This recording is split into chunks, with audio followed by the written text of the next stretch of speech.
सब्जियों में मज़ेदार सी सब्जी उसको कंबाइन किया है गोश्त के साथ, तो बन गया मज़ेदार सा करेले गोश्त। ये रेडी हो गया है। बनाने में टाइम तो लगा है लेकिन खाने में इतना मज़ेदार है कि मज़ा आ गया। तो आप भी एक बार मेरी रेसिपी को लाजमी फॉलो करें। रेसिपी कैसे बनेगी इसके लिए वीडियो को स्टेप बाय स्टेप फॉलो करें। मैं हूँ यास्मीन शेख और आप देख रहे हैं मेरा digital channel cooking with Yasmin. आज मैं बना रही हूँ करेले गोश्त। करेले गोश्त हर कोई अपने स्टाइल से बनाता है, लेकिन आज मैं आपके साथ अपनी एक सीक्रेट रेसिपी शेयर करूँगी। थोड़ी सी लंबी होगी। करेले गोश्त ज़रा टाइम लेके बनता है, लेकिन इतना मज़ेदार बनेगा कि आपको लगेगा कि हाँ बहुत मज़े का बनाया है, टाइम ज़ाया बिल्कुल भी नहीं किया। तो फिर चलें रेसिपी को शुरू करते हैं। करेले गोश्त मैं चिकन में बना रही हूँ, तो इसके लिए मैं सबसे पहले चिकन को रेडी कर लूँगी। 1/3 कप मैंने ऑयल लिया है और इसको गर्म होने के लिए छोड़ दूंगी। अब मैं ऑयल गर्म हो गया है, अब मैं इसमें प्याज शामिल कर दूंगी। एक मीडियम साइज की मैंने प्याज ली है और उसको बिल्कुल बाइट स्लाइसिस के अंदर चॉप कर लिया है। अब मैं प्याज को नरम होने तक फ्राई कर दूंगी। 2 से 3 मिनट लगे हैं और देखें आप प्याज नरम हो गई है, इसके किनारों का कलर चेंज हो गया है। अब मैं इसमें अदरक लहसुन का पेस्ट शामिल कर दूंगी। 1 टेबल स्पून भर के मैंने अदरक लहसुन का पेस्ट लिया है। अब इसको भी मैं सुनहरा होने तक फ्राई कर लूंगी। अब मैं इसमें चिकन शामिल कर दूंगी। 750 ग्राम मैंने चिकन लिया है। चिकन को मैं ऑयल के अंदर इतने अच्छे तरीके से फ्राई करूंगी कि इसका कलर चेंज हो जाए और इसकी स्मेल खत्म हो जाए। चिकन देखें फ्राई हो रहा है और इसका कलर भी चेंज हो रहा है। इस पॉइंट पे फ्राई करने का फायदा ये होता है कि चिकन की जितनी भी स्मेल होती है वो खत्म हो जाती है और अदरक लहसुन की खुशबू इसमें शामिल हो जाती है। इसको भूनते हुए साथ ही मैं इसके अंदर 1/3 टीस्पून नमक शामिल कर रही हूँ, ताकि चिकन फीका ना रहे और नमक का एक अच्छा सा टेस्ट इसके अंदर आ जाए। इसको मैं अच्छे तरीके से फ्राई कर दूंगी ताकि इसके ऊपर प्यारा सा गोल्डन कलर आ जाए। चिकन के ऊपर देखें अच्छा सा गोल्डन कलर आ गया है। अब मैं इसके अंदर कुछ मसाले शामिल कर दूंगी। नमक की क्वांटिटी मैंने इसलिए कम रखी है क्योंकि करेलों को भी नमक लगाकर वॉश किया जाता है। अगर यहाँ पर नॉर्मल सालन जितना नमक डाल देंगे तो फिर आखिर के अंदर सालन जब तैयार होगा नमक बहुत ज्यादा तेज हो जाएगा। 1 टीस्पून मैंने लिया है साबुत जीरा, 1/2 टीस्पून कुटी हुई सूख मिर्च, 1 टीस्पून पिसी हुई सूख मिर्च, 1/4 टीस्पून हल्दी पाउडर, 1 टीस्पून भर के पिसा हुआ धनिया।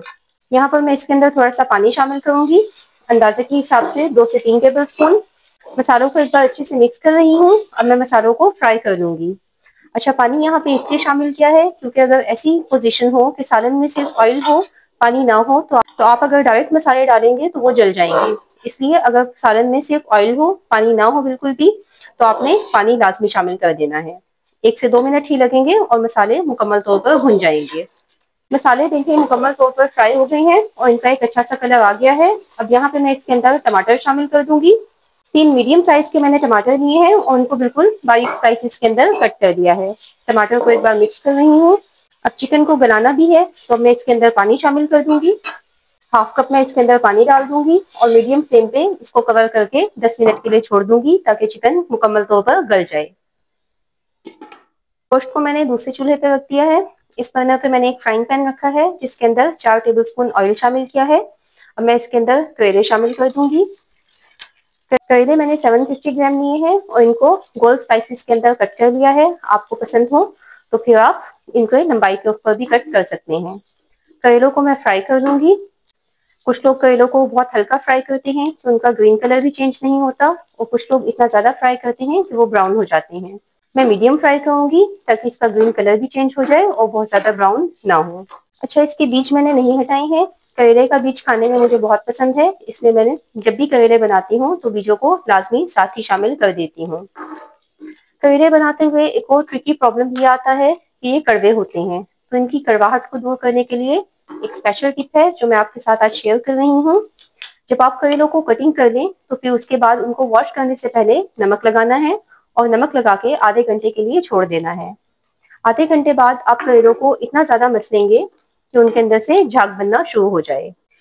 करेलों में जितना ज्यादा झाग बनेगा उतना ज्यादा ही उनके अंदर से कड़वाहट खत्म होती जाएगी। जब अच्छा खासा झाग बन जाए तो फिर आपने खुले पानी में 3 से 4 बार करेलों को धो लेना है और आखिर के अंदर दोनों हाथों से दबाकर अच्छे तरीके से निचोड़ लेना है। फ्राई हमेशा मीडियम फ्लेम पे करना है ताकि करेले कच्चे ना रहें, किसी हद तक पक जाएं। कटिंग करते हुए एक बात का ध्यान रखना है कि स्लाइसेस आपने ना बहुत पतले बनाने और ना ही बहुत मोटे। अब मैं करेलों को एक अच्छा सा कलर आने तक फ्राई कर लूंगी। करेले देखें फ्राई हो गए हैं और इनके ऊपर एक अच्छा सा गोल्डन कलर आ गया है। अब मैं इनको साइड पे निकाल लूंगी। करेले फ्राई हो गए हैं और देखिए मैंने उन्हें एक प्लेट में निकाल लिया है। अब इसी ऑयल के अंदर मैं प्याज को फ्राई कर लूंगी। एक फुल साइज का मैंने प्याज लिया है और बिल्कुल बारीक स्लाइस के अंदर उसको कट कर लिया है। अब यहाँ पे मैं प्याज को फ्राई करूंगी, लेकिन प्याज को बहुत ज्यादा नहीं फ्राई करना, बस इतना सा करना है कि इसके किनारों के ऊपर हल्का सा कलर आ जाए। यहाँ पे आपने ऑयल भी ज्यादा शामिल नहीं करना, बल्कि इसी ऑयल के अंदर प्याज को हल्का सा फ्राई करना है। प्याज देखें फ्राई हो गई है, इसके किनारे ब्राउन हो गए हैं। प्याज को इतना ही फ्राई करना है, इससे ज्यादा नहीं करना। अब मैं इसको निकाल कर एक साइड पर रख देती हूँ। 10 से 12 मिनट हो गए हैं। चिकन की बोटी बड़ी थी तो इसलिए मैंने इसको थोड़ा सा ज्यादा टाइम लगाया है। देखें चिकन मुकम्मल तौर पर टेंडर हो चुका है और इसके अंदर इतना मसाला है। टमाटर भी देखें बिल्कुल नरम हो गए हैं। अच्छा, इस पॉइंट पर आकर आपने चिकन को बिल्कुल खुश्क नहीं करना, बल्कि इसके अंदर थोड़ा सा गाढ़ा मसाला छोड़ देना है, क्योंकि अगर बिल्कुल खुश्क कर देंगे तो फिर जब इसके अंदर करेले और प्याज शामिल करेंगे तो फिर वो बिल्कुल कच्चे कच्चे और खुश्क खुश्क बनेंगे। इतना मसाला आपने इसके अंदर छोड़ देना है। 1 से 2 मिनट में इसको चलाऊंगी ताकि टमाटर मुकम्मल तौर पर मिक्स हो जाए और उसके बाद मैं इसके अंदर करेले और बाकी चीजें शामिल कर दूंगी। फ्लेम इसका मैंने बिल्कुल लो कर दिया है, दम वाला फ्लेम कर दिया है। मसाले की आप देख सकते हैं ऐसी पोजीशन रखनी है। मैं इसके अंदर हाफ टी स्पून पिसा हुआ गरम मसाला शामिल करूंगी। करेले जो मैंने फ्राई करके रखे थे, प्याज भी इसमें जाएगी। अच्छा, यहाँ पे मैं इसके अंदर 2 टेबलस्पून दही शामिल करूंगी।